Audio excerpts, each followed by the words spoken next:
ती माझी चांगली मैत्रीण, एकाच इयरमधले असल्यामुळे. अच्छा. त्यामुळे त्यांच्या घरात दुपारचं जेवण किंवा काय न्याय असं व्हायचं आणि आमचं जेवण नेहमीच दुपारी 2-2:30 आणि रात्री 10:30 लोकं झोपायला जातील तर आम्ही जेवायला जायचो.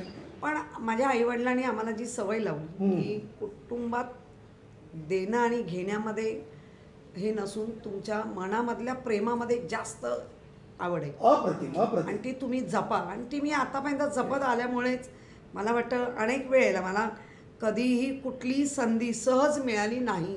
वा. कुठलीच संधी, अगदी मी जे लग्न केलं ना ते पण इतर मुली जेव्हा प्रेम असतं आणि घरात ऐकत नाही तर पळून जाऊन लग्न केलं. मी त्यामुळे- तेच विचारणार होतो, आई थोडंसं आड येतो हां. की पेडणेकर घरात कसा काय प्रवेश हां. झाला? तर पेडणेकर, किशोर पेडणेकर, त्याचेही वडील प्रकाश कॉटन मिलमध्ये कामाला, म्हणजे मिल कामगारांची दोघंही मुलं